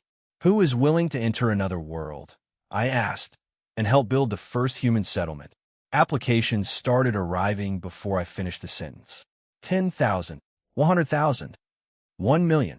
The Discord server crossed 1.7 million members and began making sounds. Miho described as technically impossible. Then he pressed the wrong permission setting. For 47 seconds, every person in First Dawn Discord became an administrator. The server transformed into digital warfare. Channels were renamed. Thousands of people banned each other. Someone changed my official role to Maid Emperor. Someone else created a channel called #Government Spies Introduce Yourself. Miho restored the backup while making a noise usually associated with physical injury. The clip became the funniest moment of the week. Yura did not laugh. We need structure, she said, spreading documents across a conference table on Earth. This is no longer a fan server. It is an international migration program tied to a supernatural territory. The application system became brutal. Government identification, professional credentials, criminal background consent, medical history, emergency contacts, video interview, skills testing, psychological screening. Applicants had to explain what they could contribute, why they wanted to join, and whether they accepted that God's sanctuary might kill them before lunch. Doctors applied. Farmers applied. Builders, engineers, sanitation specialists, cooks, researchers, martial artists, electricians, logistics coordinators, teachers, mechanics, translators, and creators applied. So did influencers whose only listed skill was building hype. So did convicted criminals using fake identities. So did intelligence officers pretending to be electricians. So did billionaires offering millions for one guaranteed bed. Victor Hale announced his own competing organization less than 24 hours later. The Hale Frontier Initiative promised private laboratories, professional security, unlimited funding, and merit-based access to humanity's next evolutionary frontier. Translation: rich people first. Other guilds appeared everywhere. Government-backed guilds, religious guilds, corporate guilds, national guilds, survivalist guilds. One group called itself the Anti-Tiha Free Sanctuary Alliance despite not having access to the sanctuary, a shelter, or a coherent plan. The world was preparing to colonize a place it still officially refused to believe existed. That contradiction became the center of my next dream. I stood inside First Dawn with the shelter map behind me. Millions of people have applied, I said. We currently have 5 open rooms. The chat thought I was joking. I was not. The Territory Corps explained the Lord Invitation system. Ordinary humans could not carry companions directly into God's sanctuary. When universal access began, each qualified person would receive their own personal crossing. Without guidance, their first destination would be assigned randomly among eligible shelters or arrival zones. A recognized Lord could change that. If someone voluntarily accepted a Lord invitation, their first transfer could be directed to that Lord's shelter gate instead of a random location. The invitation limit was not based on my muscles or an arbitrary 5-person portal restriction. It was based on certified population capacity. First Dawn had 6 safe residential spaces. I already occupied one. 5 remained. That meant 5 founding invitations. If we repaired 8 more rooms and the Corps certified them, our capacity would rise to 14. 8 more people could be invited. If the settlement became a village capable of supporting 500 residents, invitations could expand toward 500. If it became a city with clean water, food, sanitation, employment, security, medical care, and housing for tens of thousands, then the city could accept tens of thousands. The limiting factor was not whether I could drag people through a hole in reality. It was whether I could keep them alive after they arrived. That single rule made every repaired roof valuable. Cargo followed different rules. The shelter gate could transport approved food, tools, medical supplies, batteries, construction materials, vehicles, and equipment as long as the gate remained stable and the objects physically fit through. Cargo did not consume residential capacity. People did. Each traveler also kept an individual Earth return anchor. Enter from your bedroom, return to your bedroom. Enter from a store, return to that store. Enter from First Dawn's secured basement chamber on Earth, return to that chamber. A later crossing from a new approved Earth location established a new return point for that trip. Registered residents would reconnect to their shelter's gate unless they voluntarily withdrew and joined another recognized territory. Every shelter had its own gate. Only lords could issue invitations, approve direct first arrivals, or bring organized groups through the settlement system. Non-lords could not simply grab their friends and choose a destination. That made lordship more valuable than any beast soul I possessed. It also made the 5 founding positions the most desired jobs on Earth. Governments requested seats. Corporations requested seats. Universities requested seats. Victor Hale offered to finance the complete reconstruction of First Dawn in exchange for 2. I rejected all of them. The first 5 citizens were chosen privately. Han Yuda, Jang Doyen, Park Miho, Lee Sora, and Kim Sungo. Yura had built the organization. Doyen had proven the footage and created the production network. Miho represented the original 11 and could manage the community. Sora had kept me alive through a screen and was now finishing the medical preparation needed for actual residents. Sungo could secure the shelter and, thanks to his combat engineering background, evaluate and repair basic structures. They did not receive the positions because they were the 5 most famous or powerful applicants. They received them because I trusted them with my life before the world believed me. But there was one problem. I could issue the invitations. I could not yet open the shelter gate manually. The random countdown still controlled my personal crossings. The Corps displayed the requirement. Portal authority locked. Defeat 1 mutant creature as final striker. The nearest confirmed mutant was the Sky-Crowned Griffin, a gigantic aerial predator nesting in the mountains north of First Dawn. The same drone footage that identified it also showed why no sane person should fight it. Its body was larger than a passenger jet. White armor feathers covered its wings. Black talons could tear through stone. A crown of gold and dark blue crystal surrounded its head. Lightning moved across its feathers whenever it became angry. Mutant Sky-Crowned Griffin. Every person in the command room stared at the footage. Then Miho said, "That is a final boss." The Territory Core added one more detail. For days remained until universal access. If I failed, humans would begin appearing randomly throughout God's sanctuary while First Dawn's shelter gate remained locked. I would not be able to direct my team inside. I would not be able to bring emergency supplies through. I would not be able to open the gate for stranded people. The hunt was no longer about content. It was about being ready when humanity arrived. I announced it anyway. The stream drew 32 million viewers. I stood in First Dawn Square with the Griffin's image behind me. In 4 days, people across Earth gain access to this world, I said. Before that happens, I need control of the portal. The system requires 1 mutant kill. I pointed at the Griffin. So I'm killing that. The comment speed became unreadable. Yura immediately shifted into production mode. We need title options. I already have one. No, you haven't heard it. I know you. I open the slide. I fight a huge bird and probably die. Yura, close the slide. Rejected. Excellent click-through potential. Terrible sponsor confidence. Positive engagement is still engagement. Not when the engagement is people asking whether we are assisting your suicide. The final title became First Mutant Hunt, Win, or Humanity Enters Alone. Not as funny, much harder to ignore. Doyen planned the camera layout. For distant drones outside the projected wind radius.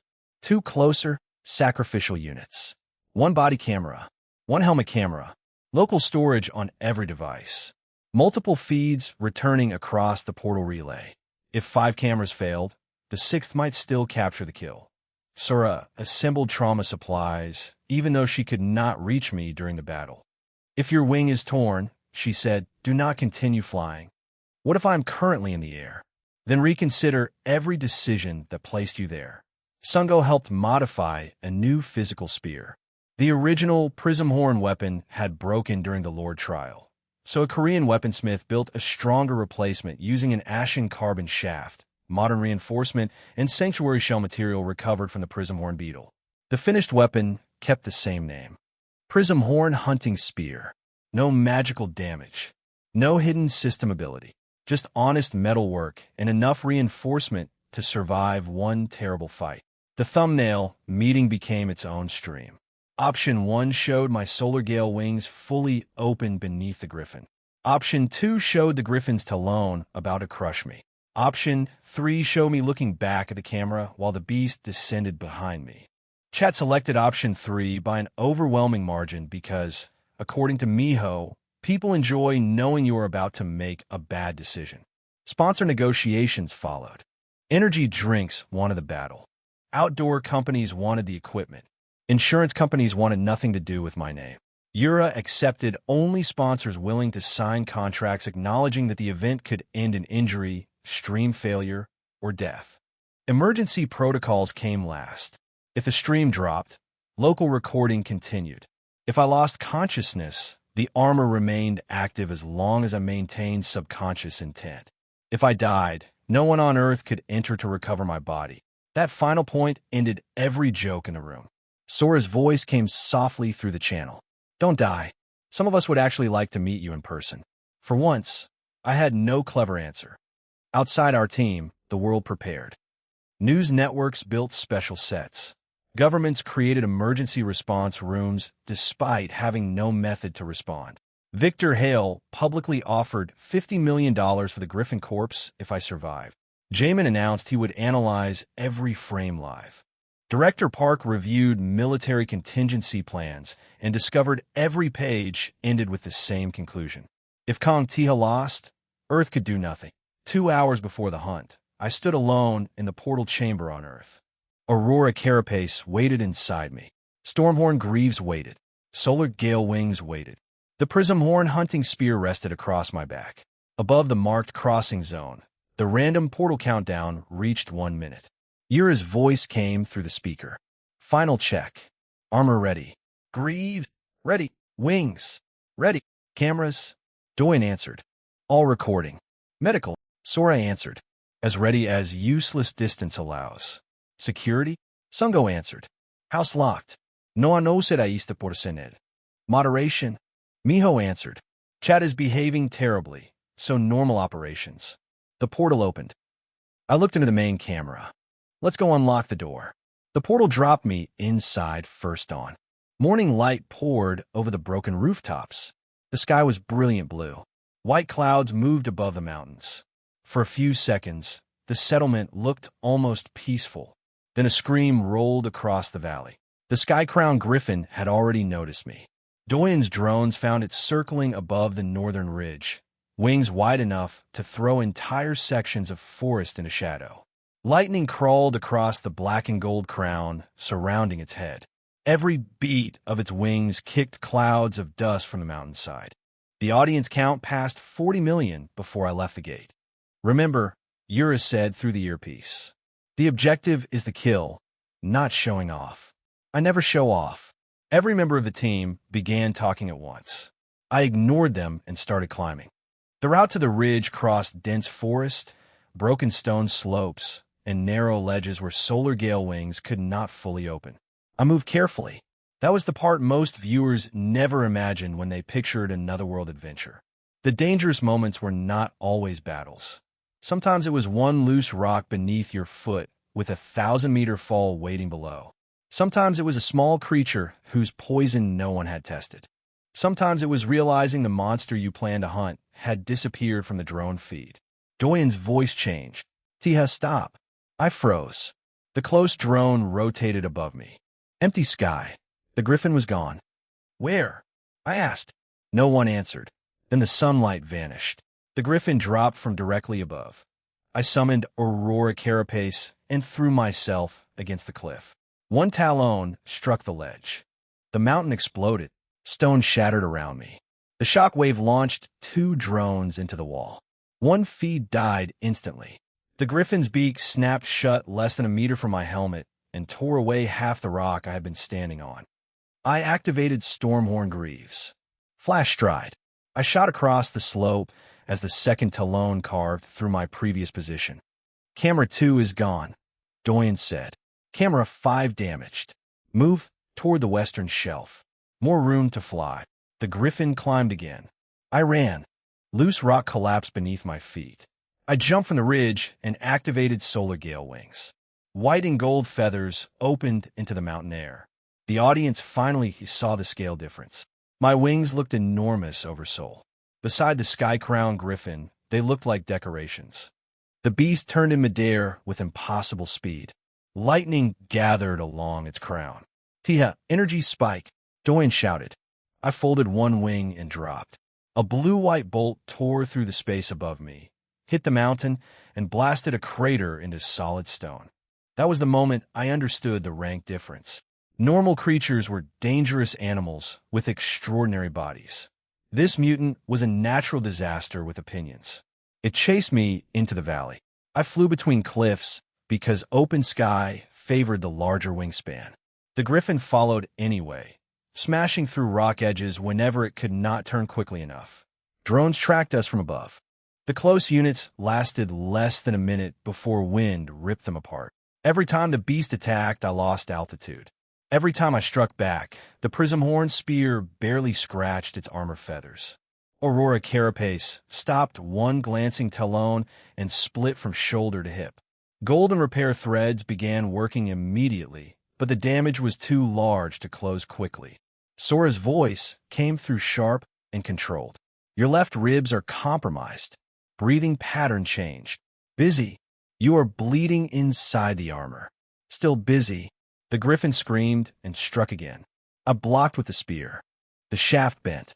The talon hooked my left wing. Pain tore through my back. Solar gale wings were a beast soul, but when manifested, they connected to my body closely enough for damage to feel real. Feathers exploded into the air. The griffin ripped a section away and threw me downward. Sora had specifically told me not to keep flying with a damaged wing. Unfortunately, I was currently falling from the sky. New plan, I shouted. What plan? Yura demanded. Falling aggressively, I folded both wings and aimed at the griffin. Gravity accelerated me. Stormhorn Greaves gathered wind around my legs. The creature opened its beak to catch me. That was exactly what I needed. At the final second, I activated Flash, Stride, and Midair. The sudden acceleration changed my angle. I passed beneath the beak, slammed onto the griffin's armored chest, and drove the prism horn hunting spear between two feather plates. The point entered less than 10 centimeters. The griffin went insane. It rolled through the air. I wrapped one arm around the spear shaft and held on while the entire world became sky. Mountain sky, forest sky, mountain. My remaining cameras showed fragments. White feathers, blue lightning. My armor grinding against golden plates. The viewer count crossed 50 million. The griffin flew straight toward a cliff to crush me. I released the spear, kicked away using Stormhorn greaves, and watched the beast slam its own chest against the stone. The spear drove deeper. Black blood sprayed across the cliff. For the first time, the sky-crowned griffin staggered. Doyen spotted the opening. The wound is below the left breastplate. Every wing beat is forcing the spear inward. Keep it moving.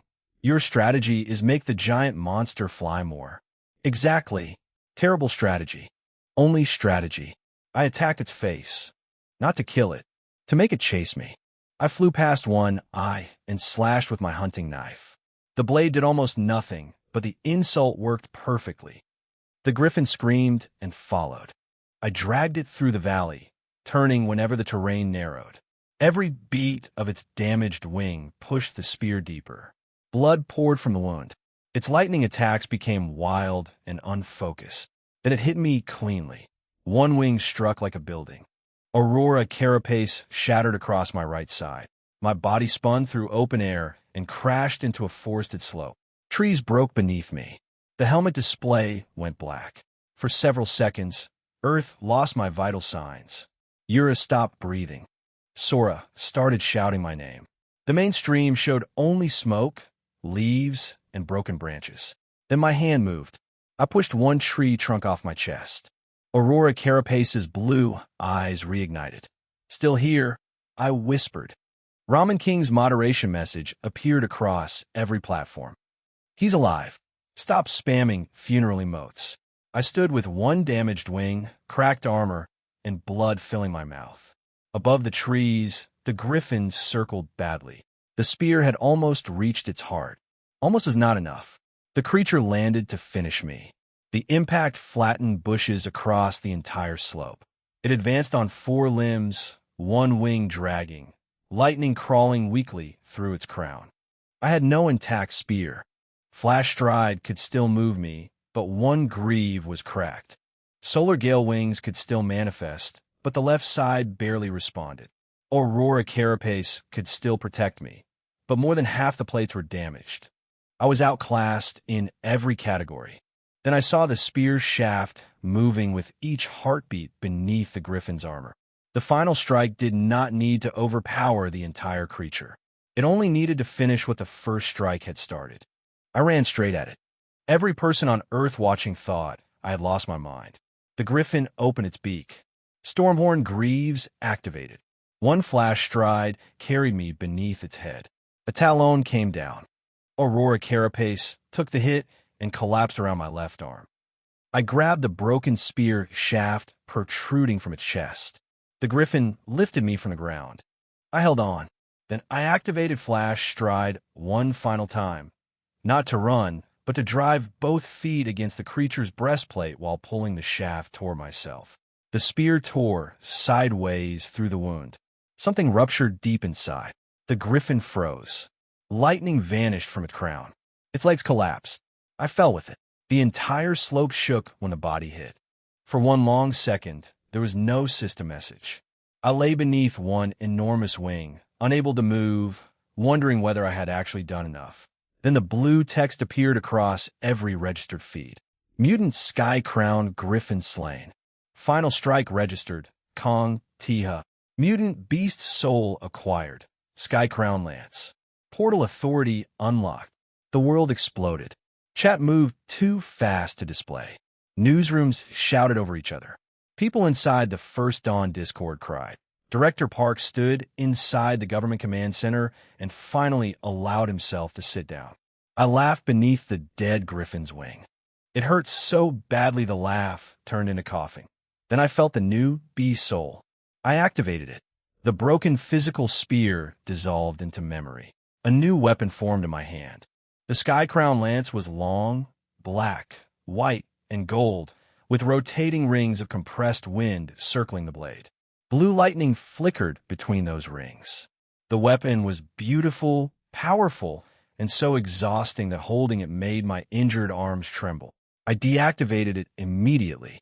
Later, I said. We are testing that much later. The system interface changed. Portal authority. Open. Close. Delete. Anchor. Resize. Upload passage. Activate shelter gata. Issue Lord invitations up to certified population capacity. For the first time, the random countdown was no longer my master. I opened a portal. Not toward Director Park. Not toward scientists. Not toward any government. The first control connection opened inside the secured basement chamber beneath my own house. Yura and Doyen stood behind reinforced glass on the other side. They saw me lying beside a dead mutant griffin in shattered armor. I saw Earth. No pre-recorded video. No random countdown. No uncertainty. A real opening between worlds. Yura pressed both hands against the glass. You did it. I tried to stand and failed. Please send medical equipment before celebrating. The gate widened. Approved cargo crossed first. Medical cases, a reinforced stretcher, emergency fluids, oxygen, and tools. Cargo did not consume resident capacity.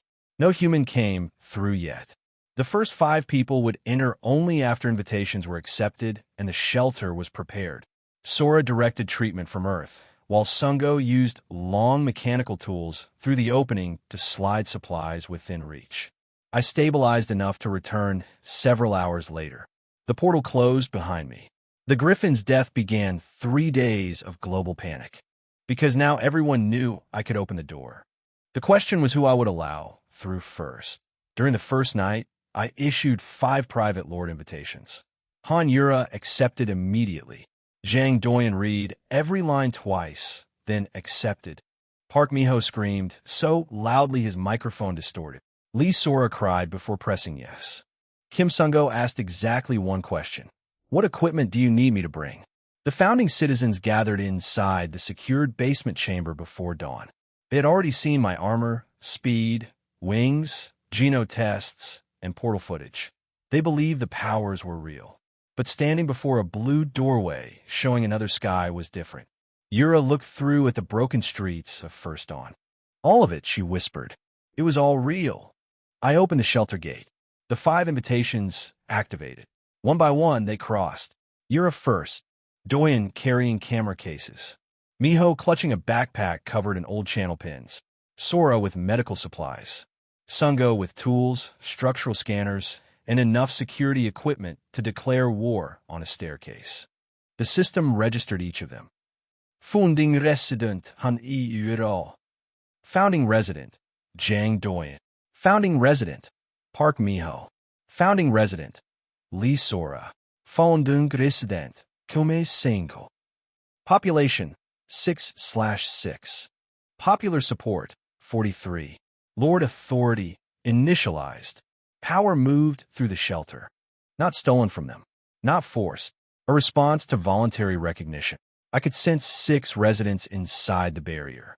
I knew where the gate was, where the core pulsed, and where the outer wall had been damaged. My body recovered faster within the territory. The barrier felt like another limb waiting to be understood. Miho stared at his assigned room. One wall was cracked.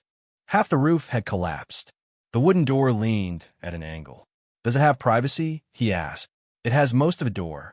He nodded seriously. Luxury. For the next 2 days, the founding team worked inside First Dawn while arena inspections continued on Earth at the same time.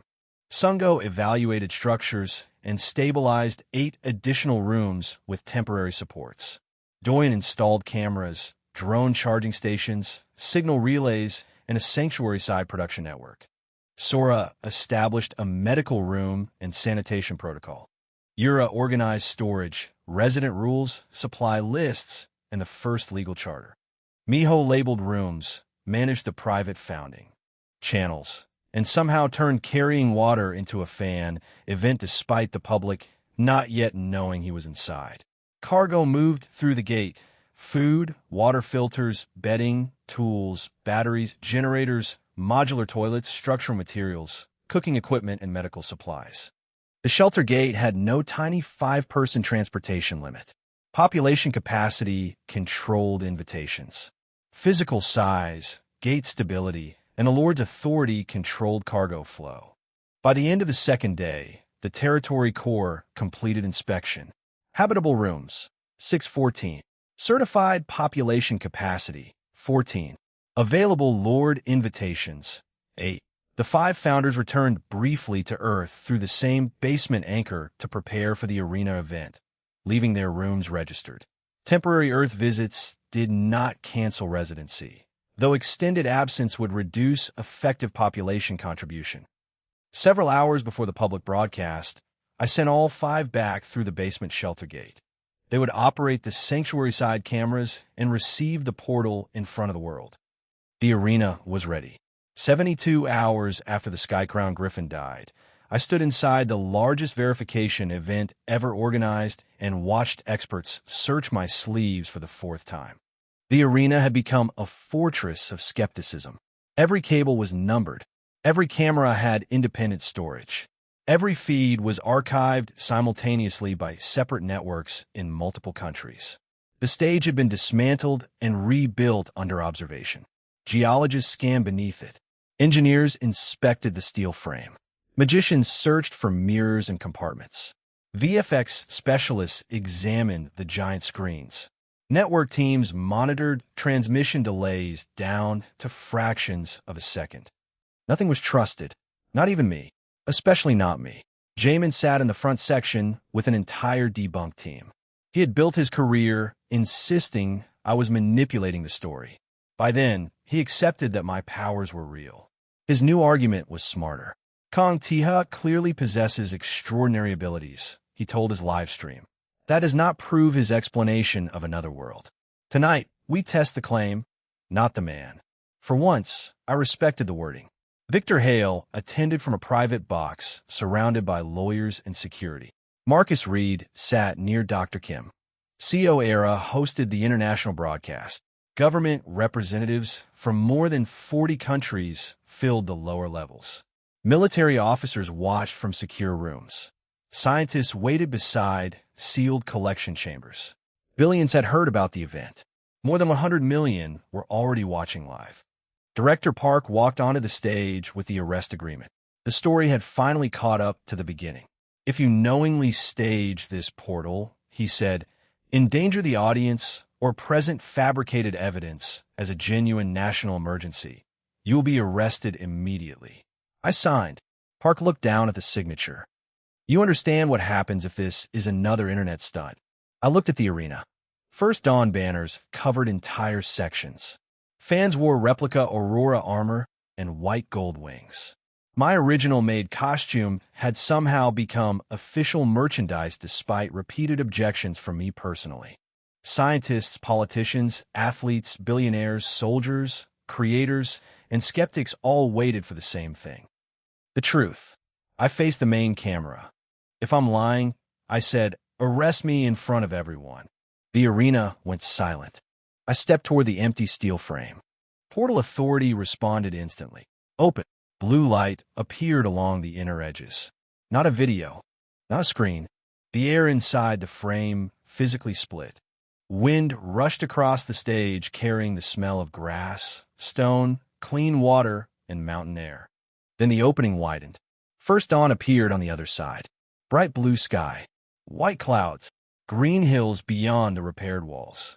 The central square, drones hovering beneath unfamiliar sunlight, and 5 human beings standing in another world. Yura, Doyen, Miho, Sora, Sungo. They wore First Dawn patches and stared through the portal at an arena on Earth. Miho raised both hands and shouted something that did not cross the noise of 100 million people reacting at once. The arena detonated. People screamed. News anchors stopped speaking. Scientists rushed forward, but were held behind the marked safety line until the first sensor test completed. The opening emitted real wind pressure. Temperature differed between both sides. Light entered from the sanctuary at a measurable angle matching the visible sun position. Doyen flew a drone through the portal. It crossed into the arena, circled above the audience, then returned to First Dawn without a single frame cut. An arena camera passed through next. The feed showed Earth behind it, the portal boundary around it, and First Dawn ahead. Then the scientists began. A sealed atmospheric tube extended through and collected air. A robotic tray returned with soil. Another carried water. Sora passed sealed plant samples through using gloves and a containment box. Preliminary microscopy showed unfamiliar structures. Chemical analysis found atmospheric and mineral differences that did not match the arena environment. Full database comparison would take days, but no one needed to wait for the laboratories to understand what they were seeing. A physicist aimed a calibrated laser through the opening. A reflector Doyen had placed inside First Dawn returned the beam from the other world. The distance measurements did not correspond to any location inside the arena, beneath the stage, or anywhere reachable through hidden construction. Magicians walked around the frame while the opening remained active. There was no wall behind it. No proyecte. No screen. No tunnel. Only another sky. Jamin stood from his seat. His camera stayed on him. He stared through the portal for several seconds, then removed his glasses and wiped his eyes. "I cannot explain this as a production method," he said quietly. "The portal is real." That admission hit almost as hard as the scientific tests. Director Park approached the boundary. He had spent weeks investigating me, doubting me, negotiating with me, failing to control me, and trying to prepare a country for something he could not officially accept. Wind from First Dawn moved through his hair. He looked at Yura, standing on the other side, then at the territory core glowing behind the central hall. Finally, he faced me. "The government believes you." 4 words. That was all. But those 4 words changed every political calculation on Earth. God's sanctuary was real. Kong Tiha controlled the first verified gate. First Dawn was the first human settlement, and in less than 24 hours, ordinary people would begin receiving access without waiting for anyone's permission. The arena screens displayed First Dawn's current statistics. Population, 6/14. Habitable rooms, 14. Available Lord invitations, 8. Food security, 16. Public safety, 21. Popular support, 61. Millions of applicants saw the problem immediately. The world had more than enough people willing to go. First Dawn had 8 open spaces. Governments wanted those invitations.